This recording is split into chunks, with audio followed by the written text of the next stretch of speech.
Hello and welcome to another episode of the Shooting Show.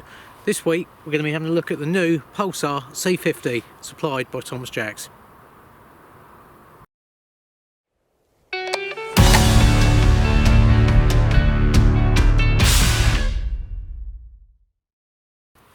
So this is the new C50 night vision rifle scope from Pulsar. Now you might recognise that as looking quite a lot like the older model, the Digex, which it is, but there are a few little unique things about this that make it a little bit different.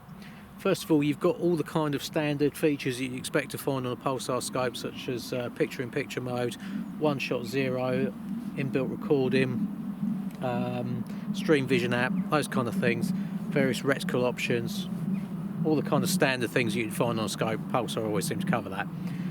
On this particular model, and the Digex as well as the Thermians, they all use a 30mm tube, so you can use standard day scope mounts, which is a nice feature. Now, this one is different from the Digex because, unique to all Pulsar products, this one has a colour day screen, and not just a basic colour day screen. This has got a very sharp, good quality image day screen.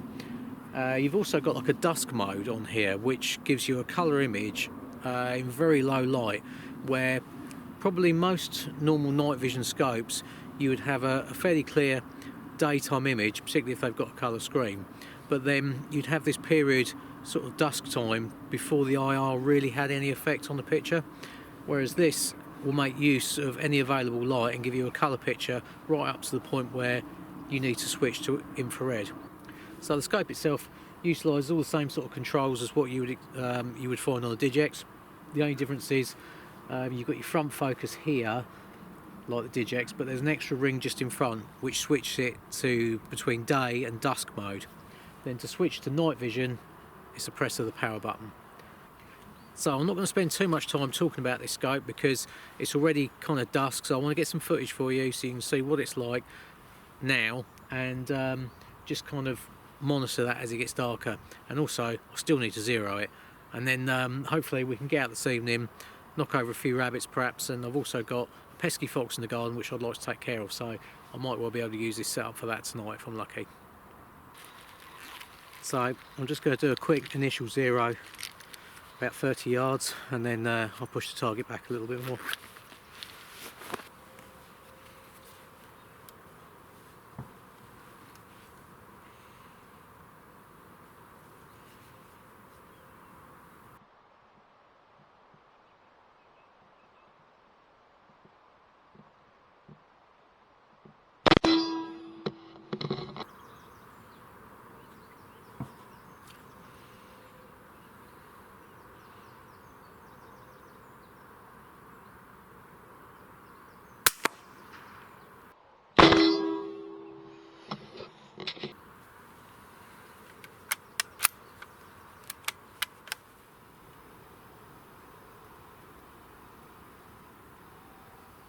Right, so as you can see, it's pretty dark now. Well, I say it's dark. It's I can see to the edge of the field. I can see out into the field behind. But if there was anything along the hedgerows, you know, around me, like a fox or something like that going along there, I wouldn't see it with a naked eye. I can just about sort of see the hedgerows and out on the next field down, but it's certainly not clear. But however, through the scope, it's not quite as clear as it was earlier. But you could still shoot by that, I think. So it's probably getting close to the time now where you could switch to night mode. So I think what I'll do is I'll just try that and see what that's like. So that's night mode. That's without the IR. So we'll try putting the IR on now as well and see what that's like.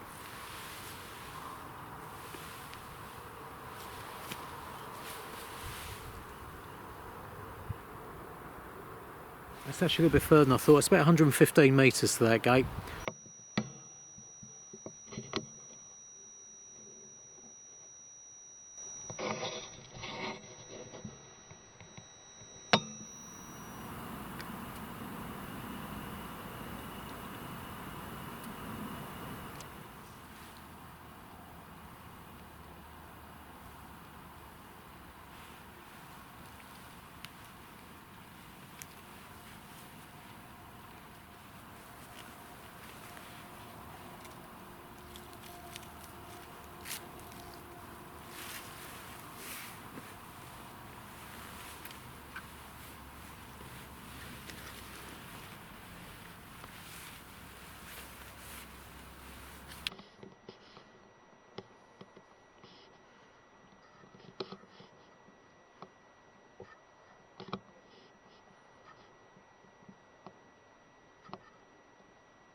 So just had a nice little double there. A little bit tricky conditions because we've just got a little bit of like freezing fog that's just drifted in, and I was getting a little bit of the IR bouncing back off of that, but I think it's just slowly sort of drifting down the field, sort of just a bit patchy, but yeah, nonetheless the C50 there dealt with that without too much difficulty, so that was good. So both those rabbits are about 70 to 75 metres, so happy with that.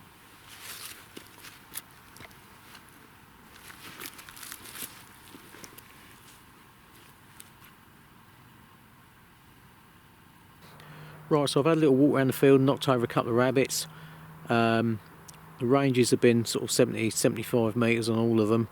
It's mainly because it's a job to get close to them at the moment because it's so moonlit that I think the rabbits would see me. I'm out on the stubble field, so I'll sort of stand out quite a bit there.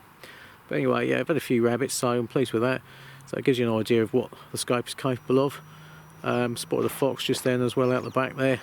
So I think what we'll do now is going to head home and have a little sit out and see if I can deal with the fox in my garden. Okay, so we had a good go there with the C50, managed to knock over a few rabbits. I'm back home now, and it's still fairly early. It's only about 11 o'clock, something like that. So I've got a fox that keeps coming into my garden.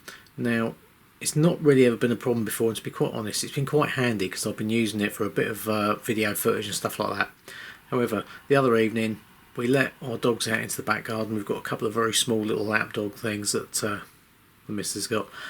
Anyway, one of those went running up the garden barking. I let it out, and next minute it was a big kerfuffle and yelping, and cut a long story short, obviously the dog had gone out when the fox was in the garden and the fox had turned on it. So with that, the missus said, "Enough's enough, fox has to go." So tonight what I'm going to do is I'm going to put a little bit of bait out, a few dog biscuits just out on a couple of sandbags that I've got, and we'll see if we can deal with that problem fox. I've got a couple of bags of sand which I've put out ready to act as a backstop in the back garden there. So I'm going to just put a handful of dog biscuits on there, set the trail camera up. I've got a spy point trail camera which alerts me as soon as anything moves in the garden. It triggers a photograph which is sent straight to my phone, so I'll know as soon as the fox comes into the garden.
Well, that's sorted that little problem out.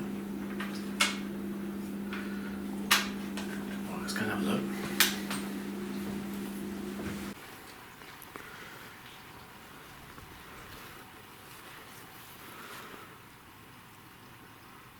There we go, one very dead fox.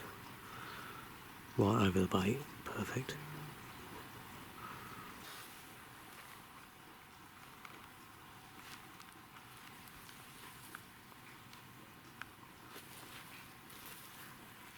As you can see, that shot just went straight in, just between the eye and the ear, just in there, and that just switches them off straight away. Well, that worked out really well. That fox had no idea I was there. He was just over. That was a she, actually. It was a vixen. She was just over the bait feeding. Annoyingly, I forgot to put. Normally, I'd put something just in front of the bait, so they have to stand to one side or the other so I can get a clear shot. But I forgot to do that tonight, and basically, it had its back to me most of the time, and then I just waited for the right opportunity. She just turned her head and I took the shot, and she just went straight over. So, yeah, I'm really pleased with that. So, job done.